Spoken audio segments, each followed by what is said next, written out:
যি ধৰণে অসমত আহি অসমৰ অৰ্থনীতি ৰাজনীতি অসমৰ সংস্কৃতিক বজৰুৱা কৰি পেলাইছে তেওঁলোকে এই সকলৰ দপদপনি অসমখনক ৰাজত্ব কৰিম বুলি কোৱা এই দুঃস্বপ্ন তেওঁলোকে যি ধৰণে দুঃস্বপ্ন দেখিছে অসমখনক ৰাজত্ব কৰিম বুলি এই দুঃস্বপ্ন কিন্তু আমি দেখিবলৈ দিয়া নহ'ব। খণ্ডৰ বহিৰাগতমূলৰ বলিয়াজনক যেতিয়ালৈকে গ্ৰেপ্তাৰ নকৰে তেতিয়ালৈকে আমাৰ অবিৰতভাৱে সংগ্ৰাম চলি থাকিব।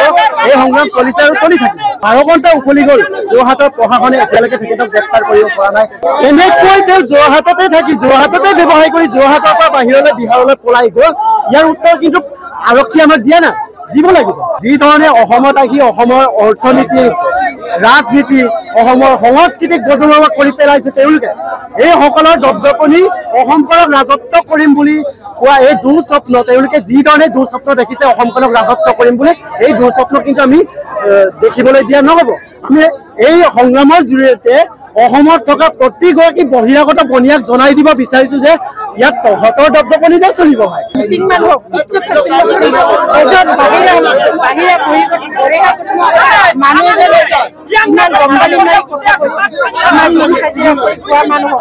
আৰু সদায় মিলিজুলি চবে আমাৰ মিচিং জাতিটোৱে ভাবে চবে মিলিজুলি থাকিম বুলি ভাবে। তাহাঁতে এজন মুছলিম বুলি নকওঁ, এজন বহিৰাগত মানুহ বিহাৰৰ পৰা আহি যদি আমাক খিলঞ্জীয়া মানুহক যদি মাৰপিট কৰে কেনেকে সহ্য থাকিম?